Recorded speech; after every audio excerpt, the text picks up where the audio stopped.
Hello friends, કેમ છો? I hope કે તમે બધા મજામાં હશો. આજે શ્રીનગર ટૂરનો અમારો બીજો દિવસ છે. કાલનો દિવસ અમારો બહુ જ આનંદમાં અને બહુ જ મજામાં ગયો અને આજે હવે અમે સવારે ઉઠીને બ્રેકફાસ્ટ કરીને અત્યારે આવી ગયા છે અને હવે અત્યારે અમે સોનમર્ગ જવા નીકળી રહ્યા છીએ. સોનમર્ગ લગભગ અહીંયાથી 80 કિલોમીટર જેટલી દૂરી પર છે અને ત્યાં આગળ થાઝીવાસ ગ્લેશિયર ને એ બધું સાઇટ સીન છે એ બધું આપણે ત્યાં જઈને એક્સપ્લોર કરીશું અને અહીંયાથી જતા અમને લગભગ 4 થી 5 કલાકનો સમય લાગશે. તો આપણે હવે સોનમર્ગ જઈને મળીએ. सोनमर्ग के लिए रेडी।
આ રસ્તામાં એક પોઈન્ટ આવ્યો છે, ત્યાં અમે ઊભા રહ્યા છે. ત્યાંથી સિંધુ રિવર બહુ સરસ દેખાય છે. તો ચાલો જઈએ.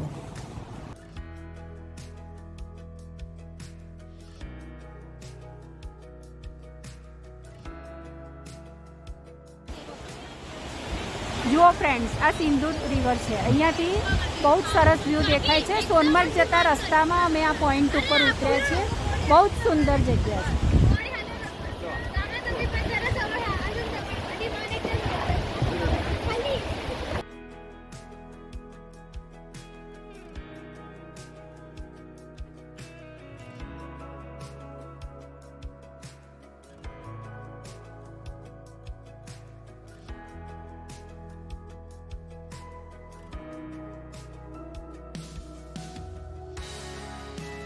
સામેથી નીચેથી બી જવાય છે.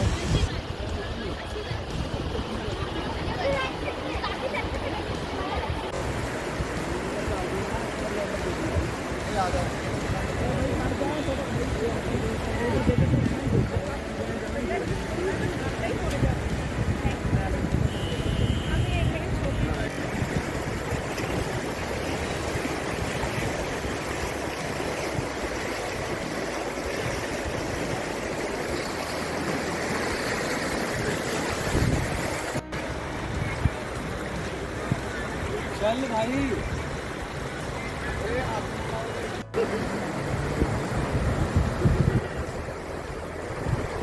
પોઈન્ટ ઉપર એન્જોય કરી, ફોટોગ્રાફી કરી હવે અમે સોનમર્ગ જવા નીકળી રહ્યા છીએ.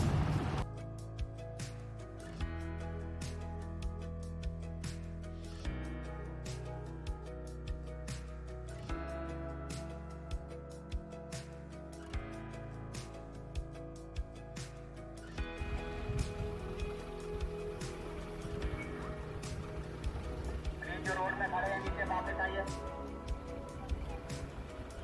जो रोड साइड खड़े हैं नीचे में। ફ્રેન્ડ્સ, સોનમર્ગ જતા રસ્તામાં અમે સોનમર્ગ ટનલ પાસે ઊભા રહ્યા છે ફોટોગ્રાફી માટે. બહુ અને આનું ઓપનિંગ હમણાં રીસેન્ટમાં જ મોદી સાહેબે કરેલું છે, જાન્યુઆરીમાં જ. અને જુઓ, ચારે બાજુ બરફના પર્વતો છે. બહુ જ સુંદર વ્યૂ દેખાય છે. પહેલાં એવું હતું કે બહુ સ્નો પડતો હતો ત્યારે સોનમર્ગ જવાના રસ્તા અમુક વાર બંધ થઈ જતા હતા, પણ હવે આ ટનલના લીધે બરફ પડ્યો હોય તો પણ જઈ શકાય છે. બહુ જ સરસ.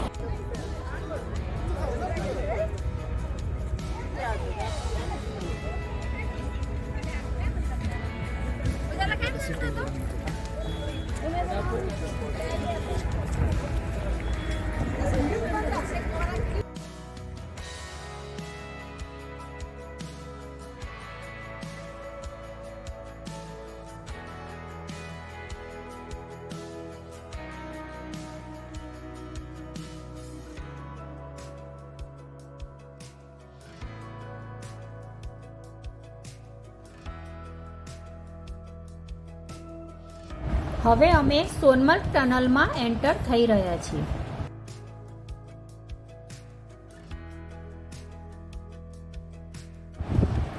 સોનમર્ગ ટનલને ઝેડમોર ટનલ પણ કહેવામાં આવે છે. આ ટનલનું ઓપનિંગ પ્રધાનમંત્રી શ્રી નરેન્દ્ર મોદીજીએ 13 જાન્યુઆરી 2025ના રોજ કરેલ છે. આ ટનલ 6.5 કિલોમીટર લાંબી છે. જમ્મુ કાશ્મીરના ગંડેરબલ જિલ્લામાં આવેલી આ ટનલ સોનમર્ગ અને ગગનગીરને જોડે છે.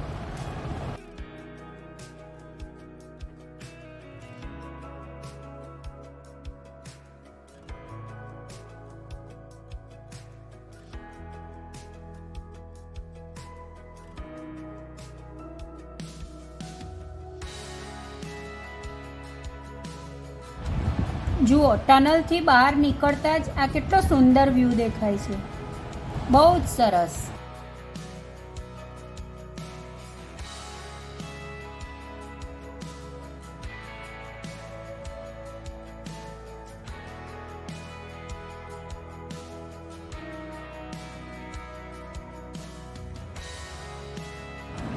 સોનમર્ગ જમ્મુ કાશ્મીરનું એક સુંદર હિલ સ્ટેશન છે અને તે લગભગ 8,960 ફૂટની ઊંચાઈ પર આવેલું છે.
બરફથી ઢંકાયેલા આ પર્વતો ખૂબ જ સુંદર દેખાય છે.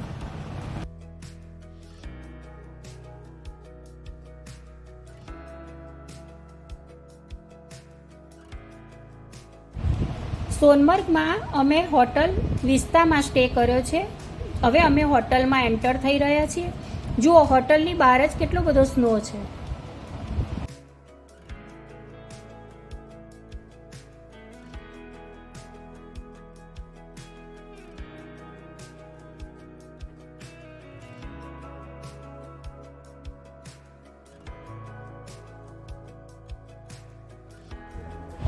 જુઓ, અમારી હોટલ પરથી જ આ સુંદર વ્યૂ દેખાય છે.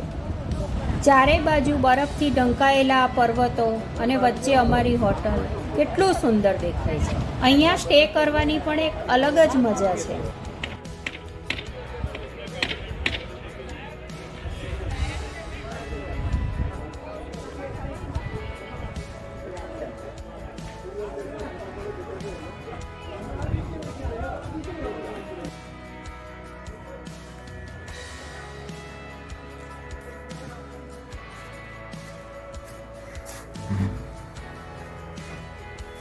આ હોટલનો રિસેપ્શન એરિયા છે.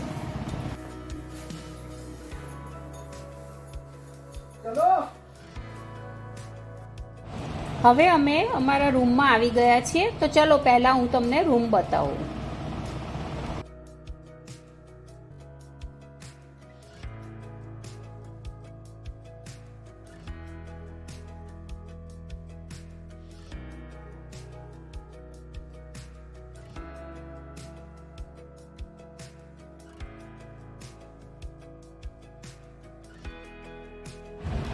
ઓ, રૂમની બારીમાંથી તો જુઓ, વ્યૂ કેટલો સુંદર દેખાય છે.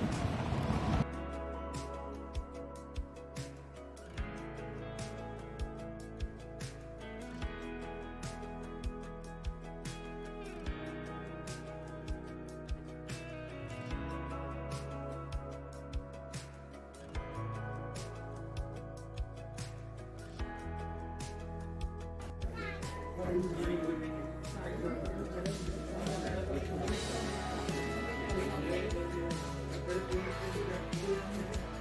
બોલ. એન્જોય કરતે કરતે ફ્રેન્ડ્સ,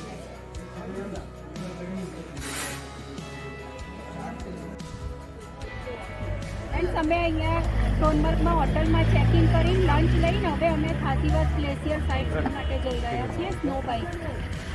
તો ચાલો.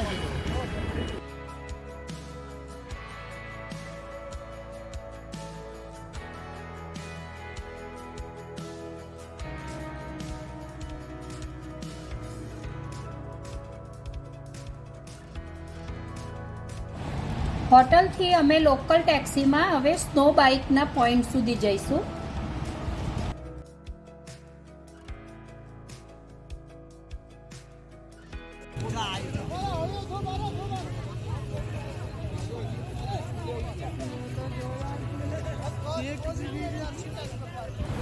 અમે સ્નો બાઇકના પર પર્સન 1400 રૂપિયા પે કર્યા છે.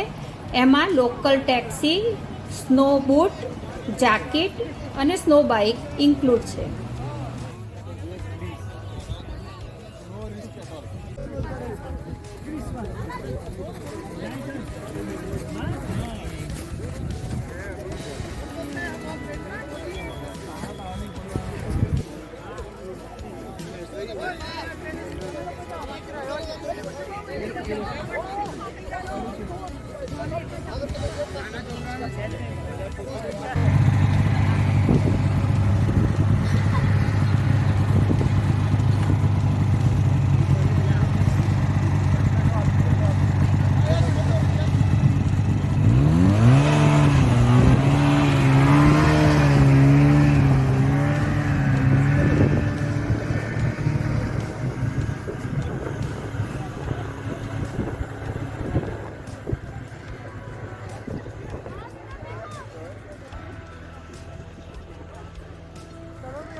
ચાલો હાલ. અમે અહીંયા સ્નો બાઇક કરીને ઉપર થાજીવાસ ગ્લેશિયર ઉપર ત્યાં સુધી આવી ગયા છીએ, જ્યાં સુધી સ્નો બાઇક આવતું હતું ત્યાં સુધી, કારણ કે અત્યારે આગળ સ્નો બહુ છે એટલે આ એનો પોઈન્ટ છે. અત્યારે અહીંયા સુધી એ લાવે છે. સ્નો બાઇકમાં એડવેન્ચર આ બહુ જ આમ મજા પણ આવે છે અને થોડું જેને એડવેન્ચરનો શોખ હોય એને સ્નો બાઇક કરવી જોઈએ. અને બહુ જ બરફ પડ્યો છે, ઘોડા અત્યારે નથી આવતા 10 દિવસ. હવે અહીંયાથી થોડેક જ આગળ જઈએ તો ભાઈજાન શૂટિંગ જે થયું હતું એ જગ્યા છે, ત્યાં જવાની અમે પ્રયત્ન કરીએ છીએ. અહીંયા આગળ કોફી અને મેગી મળે છે. આ વ્યૂ એન્જોય કરતાં કરતાં તમે એનો આનંદ લઈ શકો છો.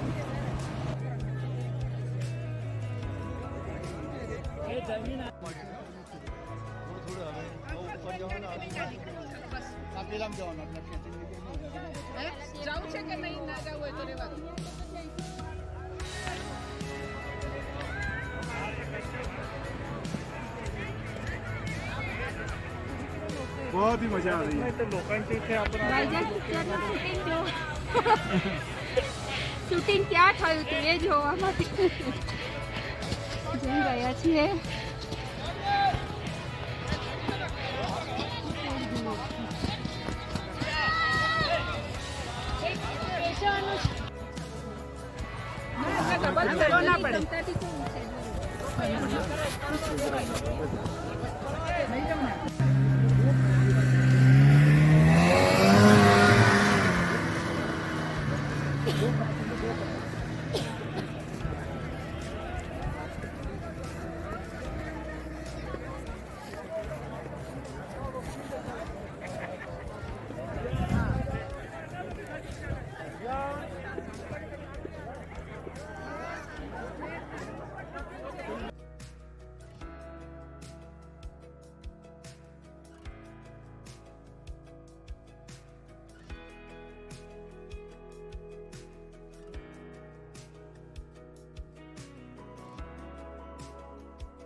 વાવ, જોરદાર! ઉપરનો આ વ્યૂ જુઓ તમે, ખરેખર કેટલો સુંદર દેખાય છે.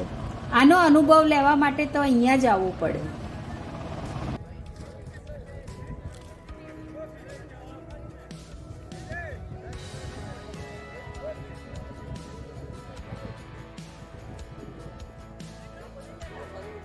અમે અહીંયા ઉપર ખૂબ જ એન્જોય કર્યું, ફોટોગ્રાફી કરી. હવે સ્નો બાઇકમાં નીચે જવા માટે અહીંયા ઊભા છીએ.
અત્યારે અમે સ્નો બાઇક રાઈડ કરીને સાજીવાસ ગ્લેશિયર જઈને આવ્યા. ત્યાંનો એક્સપિરિયન્સ અમારો લાઈફ ટાઈમનો આ ફર્સ્ટ એવો એક્સપિરિયન્સ હતો કે જે અમે ભૂલી ના શકીએ. એટલો બધો, અને ચારેય બાજુ આવા પર્વતો બરફથી ઢંકાયેલા, અને એની વચ્ચે રહેવાનો પણ એક અલગ જ એક્સપિરિયન્સ. આજે અમે બહુ જ એન્જોય કર્યું. બધું હું તમને વિડીયોમાં તો ના બતાવી શકું, પણ ખરેખર એડવેન્ચર બી હતું અને સાથે સાથે મજા પણ એટલી જ હતી. બહુ જ મજા કરી. જગ્યાથી પાછા આવવાનું મને જ નતું થતું કે અહીંયા જ જાણે રહીએ. અને અમારી હોટલ છે એની આજુબાજુ પણ આ હોટલ તમે જોઈ દેખો શકો છો કે કેટલો બધો સ્નો છે. આખા રસ્તામાં છેકથી છેક અમને બહુ જ સ્નો જોવા મળ્યો અને અમે બહુ જ એન્જોય કર્યું.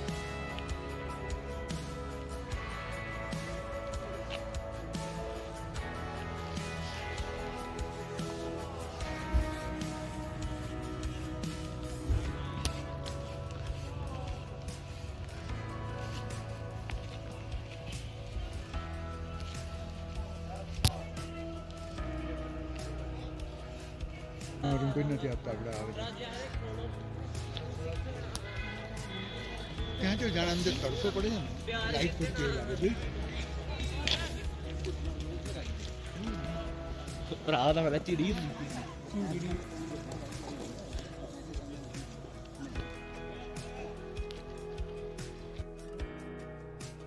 અત્યારે બહાર -5 ઠંડી છે અને અત્યારે અમે રૂમમાં બેઠા બેઠા અહીંયા ચા પીતા પીતા નજારાનો આનંદ લઈ રહ્યા છે. સુંદર. બહાર તો ઊભા રહેવાય એવું જ નથી, એટલી બધી ઠંડી છે. રૂમમાં તો હીટર છે ને એટલે ખબર નથી પડતી, એટલે બેસીને આમ બરફથી ઢંકાયેલા પર્વતો જોતા જોતા ચાની મજા આપણા શહેરોમાં તો ક્યાંથી મળે. હા, બહુ જ મજા, ખરેખર બહુ જ. આજે એટલું બધું એન્જોય કર્યું અમે આખો દિવસ. આવો અનુભવ તો ક્યારેય કર્યો જ નથી. અને રૂમ પણ બહુ સરસ રૂમ છે. પણ બહુ સરસ છે. રૂમમાંથી પણ એટલું સરસ દેખાય છે. રૂમમાં બેઠા બેઠા ચા પીતા પીતા આવો નજારો માણવા મળે